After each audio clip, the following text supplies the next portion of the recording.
Hello hello गाइजहरु कस्तो लागिरहेछ आजको रोपाई। मेरो भदै चाहिँ फेरि घोडा मारी मारी पो रोप्दैछ नि फेरि।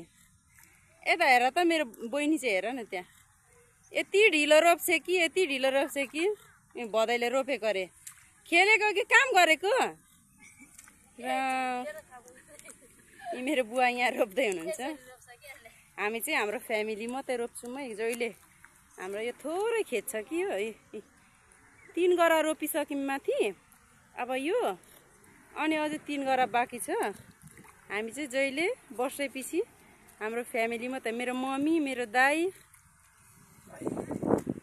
मेरो बुवा मेरो भदैको चाहिँ फर्स्ट टाइम धान रोपाइ हो यसपालि।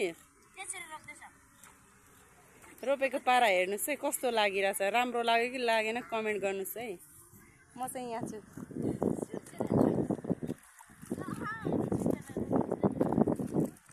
आज चाहिँ मौसमले नि यस्तो राम्रो उयो दिएको छ कि फेरि घामै लागेको छैन क्या।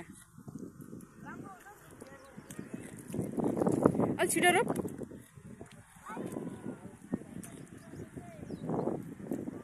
यहाँ तल्लोपट्टि पनि रोपाइ चलिरहेछ। कम्पिटिसन हुँदैछ दिदी भाइको।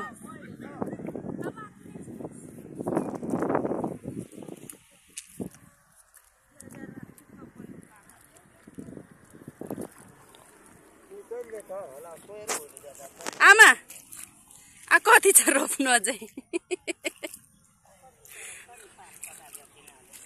गाह्रो भइरहेछ। मेरो दाइले चाहिँ फेरि यस्तो राम्ररी रोप्नुहुन्छ नि फेरि कम्पिटिसन च्यालेन्ज गर्ने भए आउनुहोस् है यता हाम्रोतिर धान रोप्नु। मेरो बुवाले यस्तो दामी रोप्नुहुन्छ है। अनि छोरी मान्छे किन चाहियो यतिको रोपाइ भएपछि। खेतलाई चाहिँदैन हामीलाई त आफ्नै परिवार काफी छ काफी हो कि होइन भन्छ सुरज। खेतलाई चाहिन्छ कि चाहिँदैन हामीलाई। मेरो भदै त झन् फर्स्टचोटि रोपेको। आमामा यस्तो खतरा रोप्छ हेर त हेर।